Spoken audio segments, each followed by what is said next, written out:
नमस्कार, आप देख रहे हैं बेस्तक। मैं और रजत देवगन। आज भी वही हाल हुआ, ऊपरी स्तरों पे मुनाफा वसूली। दरअसल आज तो अंतरराष्ट्रीय संकेत ही मिक्स थे और जब ट्रेडिंग करने जा रहे थे शुरुआत में तो एक बड़ी खबर आ रखी थी। डोनाल्ड ट्रंप ने आज ईरान पर होने वाले हमलों को टाल दिया। खाड़ी देशों के अनुरोध के चलते ये हमले टाल दिए। अब ये उन्होंने ट्रुथ सोशल पे पोस्ट कर दिया था, अपनी वाहवाही करवाना चाहते हैं। पर बाजार ना कंफ्यूज है कि क्या स्टेप उठाने वाले हैं वो ईरान को लेकर। और आज हुआ क्या, एक बार बाजार ने तेजी पकड़नी शुरू करी थी। आज ओपन हुए थे 23,675 के लेवल पे, 23,782 तक चले गए थे, लेकिन फिर दोपहर की मार्केट देखो आप, ठा ठा करके नीचे आ गए और आज के दिन का लो लगा है 23,587 का।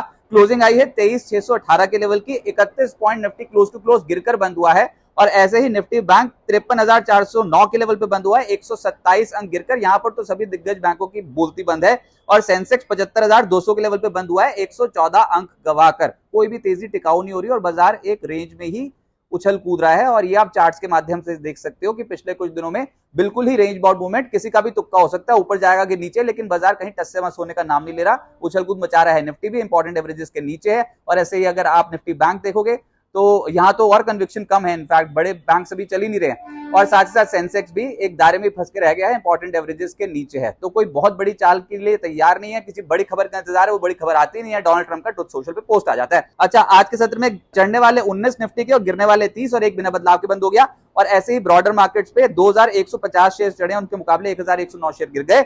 निफ्टी गेनर्स में इन्फोसिस, ये आईटी स्टॉक्स का बोलबाला है। पिछले सत्र में आईटी इंडेक्स 2.5% चढ़ा था, आज तो उससे भी तेज हो गया।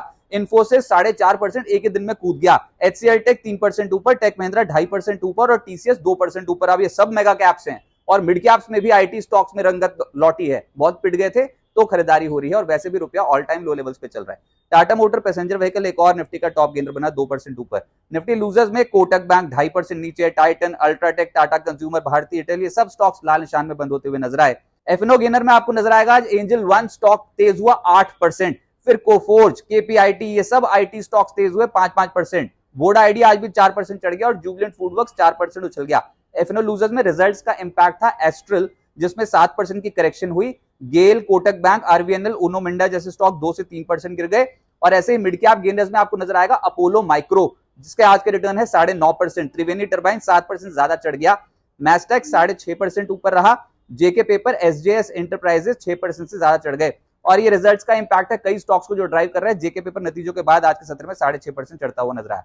मिड कैप लूजर्स में TD power systems post number 6% नीचे, एमटीआर टेक 4% ज्यादा टूटा है। केसी इंटरनेशनल, विंती ऑर्गेनिक्स और बर्जर पेंट जैसी कंपनियों के स्टॉक्स 3% से 3.25% नीचे आ गए। सेक्टर तो भैया बाजार को पसंद आ रहा है आईटी और दमदार एक्शन है, लोअर एंड पे खरीदारी हुई है। वैल्यू बैंक भी कह सकते हो और इस समय कुछ बाजार को दिख भी नहीं रहा और कोई ऐसा सेक्टर जहां पर इस जियोपॉलिटिकल टेंशन का इंपैक्ट कम पड़े तो वो आईटी ही है। और आईटी में दुनिया भर के आईटी स्टॉक्स तो कूद कूद के चल रहे थे, हमारे तो फिर भी नहीं चले। आज जो चल रहे हैं उसमें Coforge, Infosys, LTM, Mphasis, HCL Tech सब ऊपर थे, 3% से 4.5%। फिर कैपिटल मार्केट, इसमें तो एंजल वन ही है जिसमें 8.5% की तेजी आई। फिर Aditya Birla, AMC, Motilal Oswal, CDSL, MCX, BSc जैसे स्टॉक्स में तेजी थी। रियल एस्टेट स्टॉक्स का दिन ठीक था, Lodha, Aditya Birla real estate, Prestige, Godrej properties, Oberoi realty जैसे स्टॉक्स चले। डिफेंस स्टॉक्स में आज के सत्र में मुनाफा वसूली हुई है, जिसमें एमटीआर टेक 4% ज्यादा टूटा। Data patterns, Midhani, Bharat forge और कोचे शिपयार्ड भी हल्के हो गए। और फाइनेंशियल्स में Kotak bank, Chola finance, HDFC bank, ICICI bank और एलआईसी हाउसिंग फाइनेंस सब लाल निशान की क्लोजिंग दिखा के गए हैं। मेगा लार्ज कैप बैंक्स ये लगातार स्लिप हो रहे हैं, प्रॉब्लम ये है मार्केट की। अब आगे क्या होगा, देखिए पहली बार ऐसा हुआ है कि दुनिया की टॉप 100 कंपनियों में कोई भारतीय कंपनी है ही नहीं। जी हां, अगर आप मार्केट कैप के लिहाज से तुलना करोगे तो दिग्गज जो 100 कंपनियां दुनिया में, उसमें कोई भी भारतीय कंपनी नहीं है। रिलायंस भी नहीं है, एचडीएफसी बैंक भी नहीं है और टीसीएस भी नहीं है।